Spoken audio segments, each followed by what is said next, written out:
Hello guys, good morning all of you. I am Vinit Kumar. Welcome to my YouTube channel Renaissance Study Point.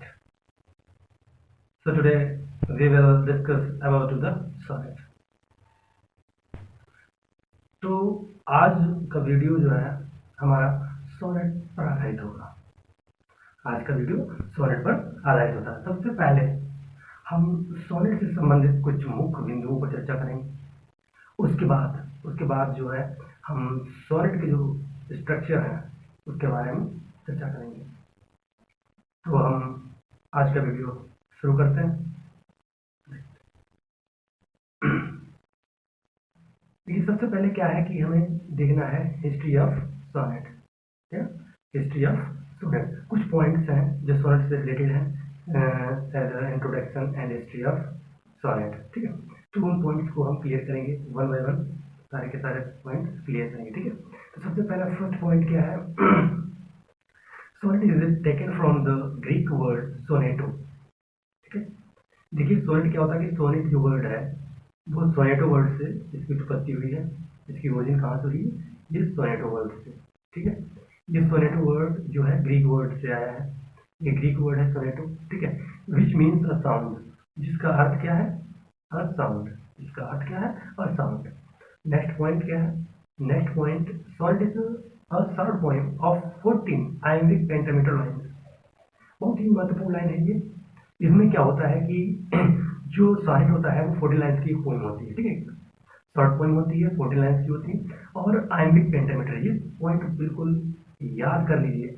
कितना? iambic pentameter। ये sonnet जो होता है iambic pentameter में लिखा जाता है। ठीक है, नेक्स्ट पॉइंट क्या है? The sonnet was invented in Sicily.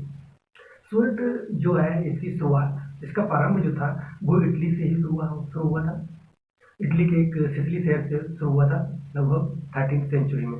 इसका प्रारंभ सिसिली में 13th सेंचुरी में शुरू हो गया था। ठीक है, लेकिन क्या होता है कि लगभग 14th सेंचुरी, लगभग इसको परफेक्टली जो था, इसका यूज जो था वो 14th सेंचुरी में हुआ था। इसके द्वारा, पेट्रार्क द्वारा। पेट्रार्क ने perfected by Petrarch in Italy the 14th century. Petrarch ने इसको जो है परफेक्टली, इसका यूज जो था सोनेट का वो कब? 14th सेंचुरी में किया। इस तरीके से जो पेट्रार्क ने सबसे पहले जो सोनेट था अपनी जो बिलव्ड थी, इसका नाम क्या था? लौरा नाम था। लौरा को एड्रेस किए थे सोनेट, लव सोनेट था। तो सबसे पहले ये शुरुआत जो थी कहाँ? इटली में ही हुई, लेकिन परफेक्ट किसके द्वारा किया गया था? वो पेट्रार्क द्वारा किया गया था। ठीक है, उसके बाद नेक्स्ट पॉइंट क्या है? नेक्स्ट पॉइंट है Petrarch is known as the father of Italian sonnet. देखिए पेट्रार्क को इटालियन सोनेट का पिता कहा जाता है, फादर कहा जाता है। बहुत अच्छा पॉइंट है। इटालियन सोनेट का पिता किसको कहा जाता है? फादर किसको कहा जाता है? पेट्रार्क को। ठीक है, next, the first English poet who wrote sonnet was Thomas Blad and other man was a love sonnet।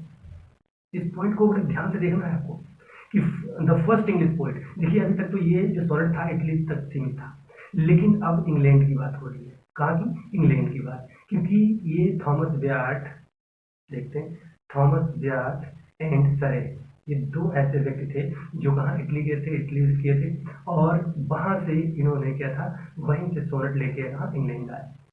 लेकिन थॉमस ब्यार्ट जो थे, ये थॉमस ब्यार्ट, इन्होंने क्या था कि पेट्रार्कन सोनेट था उसी को एक्सेप्ट कर लिया।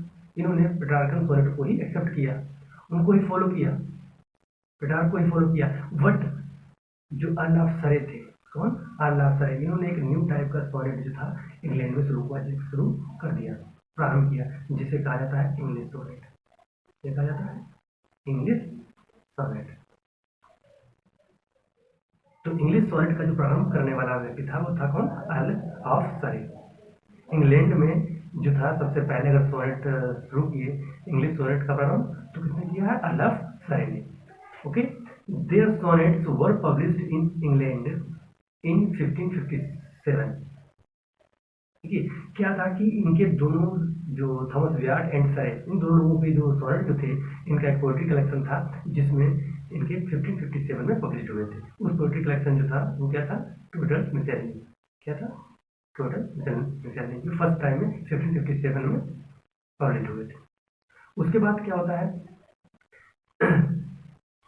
यहाँ पर, उसके बाद क्या होता है कि जो है इनके बाद सिडनी और स्पेंसर, उसके बाद विलियम शेक्सपियर आए। उन लोगों ने इंग्लैंड में सोनेट को काफ़ी ज़्यादा पॉपुलर किया और काफ़ी संख्या में सोनेट लिखे। ठीक है, और इसी समय में क्या होता था कि सोनेट बहुत ज़्यादा पॉपुलर हो गई था इंग्लैंड में। उसके बाद 17th सेंचुरी जो था, 17th सेंचुरी में धीरे धीरे 17th सेंचुरी में क्या था कि सोनेट जो था वो कहाँ, कोर्ट पोइट्स, जो कोर्ट पोइट्स थे वो लोग लिखने लगे। उसमें आप जॉन मिल्टन से परिचित होंगे। जॉन मिल्टन ने काफ़ी संख्या में सोनेट लिखना शुरू की, लेकिन मिल्टन ने भी पेट्रार्कन सोनेट को ही फॉलो किया, पेट्रार्कन सोनेट को ही एक्सेप्ट किया और पेट्रार्क को फॉलो किया था। ठीक है, तो क्या हुआ 17th सेंचुरी, 18th सेंचुरी जो था, 18th सेंचुरी में क्या था कि सोनेट जो था, सोनेट बिल्कुल ना के बराबर लिखे गए। सोनेट ज़्यादा पॉपुलर नहीं हुआ 18th सेंचुरी में, बहुत कम संख्या में लिखे गए। लेकिन 19th सेंचुरी में क्या हुआ, 19th सेंचुरी में सोनेट जो थे फिर से उनको रिवाइवल, रिवर्थ कह सकते हो, उनका पुनर्जन्म हो गया जब William Wordsworth and John Keats आए, उन्हें भारी संख्या में सोनेट लिखना शुरू कर दिया। इरेगुलर सोनेट लिखने में विलियम वर्ड्सवर्थ काफ़ी ज़्यादा पॉपुलर हो गए क्योंकि इन्होंने इरेगुलर सोनेट काफ़ी संख्या में लिखे थे। इस तरह से सोनेट से संबंधित जो मुख्य बिंदु थे उन पर हमारी बात हो चुकी है। अब इसके बाद क्या है कि हम बात करेंगे किसकी, सोनेट के स्ट्रक्चर के बारे में। ठीक है, तो अब हम बात करने वाले हैं जो सोनेट है उसका स्ट्रक्चर, जो बनावट के आधार पर जो होता है ना, जो बनावट के आधार पर जो सोनेट को हम कितने भागों में बांट सकते हैं। We can divide in 2 parts according to structure, sonnet divided in 2 part. हम स्ट्रक्चर के आधार पर हम क्या करते हैं, सोनेट को 2 भागों में बांट सकते हैं। ठीक है, इस तरीके से देख सकते हैं कि सोनेट, और इसको मैंने एक तरफ जो है ये इधर दे रखा है इटालियन सोनेट और दूसरी तरफ इंग्लिश सोनेट। तो 1 बाय 1 हम दोनों सोनेट्स जो है उनको कवर करने वाले हैं। ठीक है, तो सबसे पहले हम इटालियन सोनेट के बारे में बात कर लेते हैं। इटालियन सोनेट जो है, इटालियन सोनेट को हम पेट्रार्कन सोनेट भी कहते हैं। जिस तरह से अभी पीछे मैंने बताया है कि इटली में सबसे ज़्यादा अगर सोनेट लिखे थे शुरू में तो पेट्रार्क ने लिखे थे, तो इसीलिए जो पेट्रार्क जो थे, पेट्रार्क के नाम से ही इसको क्या बोला जाने लगा, पेट्रार्कन सोनेट भी कहा जाने लगा। ठीक है, अच्छा, इनके जो सोनेट थे कौन किसके, पेट्रार्क के सोनेट, पेट्रार्कन सोनेट जो थे इसके 2 भाग होते थे। कितने, 2 भागों में डिवाइड कर सकते हैं, एक ऑक्टेव और एक सेस्टेट। ठीक है, एक ऑक्टेव एंड अदर सेस्टेट। देखिए ऑक्टेव क्या होता था, 8 लाइन्स, वो उनकी फर्स्ट 8 लाइन्स जो थी उसे ऑक्टेव कहते हैं, और लास्ट 6 लाइन को उनकी लास्ट 6 लाइन को सेस्टेट कहते हैं। समझ रहे हैं कि first line, 8 first line known as a octave and last 6 line known as a sestet. तो इस तरह से क्या इटालियन सोनेट का ये फॉर्मेट था। इनकी राइम स्कीम समझ लेते हैं। राइम स्कीम क्या रही है, देखिए राइम स्कीम जो थी, rhyme scheme A B B A, A B B A, ये देखिए ये इस तरीके का स्ट्रक्चर था, और ये ऑक्टेव में 8 लाइन्स हो गई, और उसके बाद सी डी ई ये 6 लाइन्स, ये सिस्टेड हो गया। ठीक है, ये क्या हो गया, सिस्टेड हो गया। अब बात कर लेते हैं इंग्लिश सोनेट की, किसकी, इंग्लिश सोनेट की। इस तरीके से मैंने अभी बात की है कि इंग्लिश सोनेट जो था इसकी जो शुरुआत करने वाला कोई था तो वो कौन था, अर्ल ऑफ सरे। लेकिन क्या था कि अर्ल ऑफ सरे के बाद जो इंग्लिश सोनेट को किसी ने परफेक्टली यूज किया या पॉपुलर किया तो वो कौन था, विलियम शेक्सपियर। कौन था, विलियम शेक्सपियर। विलियम शेक्सपियर ने बहुत संख्या में इंग्लिश सोनेट लिखे, मतलब 154 सोनेट है, 154 सोनेट लिखे हैं। ठीक है, तो परफेक्टली जो था इंग्लिश सोनेट को जो यूज किया गया उसके थ्रू किसने लिखे, विलियम शेक्सपियर ने।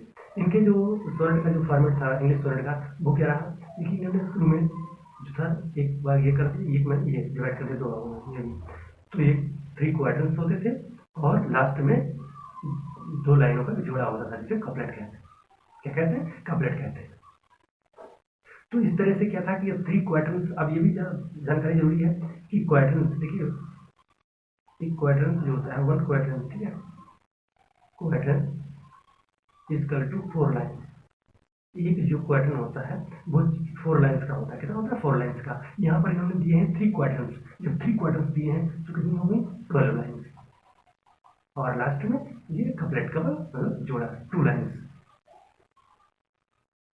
तो कपलेट में कितनी 2 लाइन्स थी और बाकी क्वार्टर्स 3 क्वार्टर थे और 1 quarter is equal to 4 lines.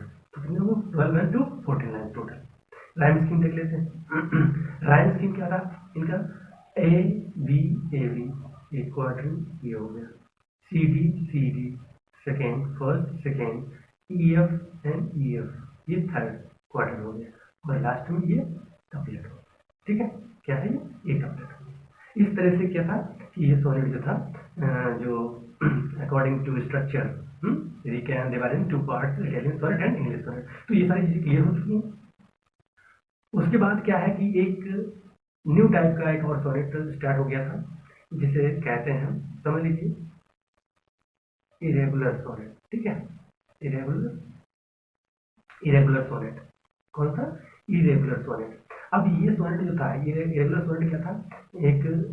एक ऐसा सोनेट लिखा गया जिसमें क्या था कि मैंने अभी बात की थी कि इरेगुलर सोनेट जो लिखने वाला था, विलियम वर्ड्सवर्थ ने बहुत संख्या में इरेगुलर सोनेट लिखे। इरेगुलर सोनेट क्या था? इटालियन सोनेट और इंग्लिश सोनेट का एक कॉम्बिनेशन था। क्या था? इटालियन सोनेट और इंग्लिश सोनेट का एक कॉम्बिनेशन था इरेगुलर सोनेट। तो ये थर्ड टाइप का एक सोनेट स्टार्ट हुआ था। ठीक, तो इस तरह से आज का जो हमारा 10 सोनेट का जो वीडियो था, जो क्लास था, वो खत्म होता है। और हमारा वीडियो आप लोगों को कैसा लगा? अगर अच्छा लगा है तो लाइक एंड सब्सक्राइब करना ना भूलें। Thank you watching for video.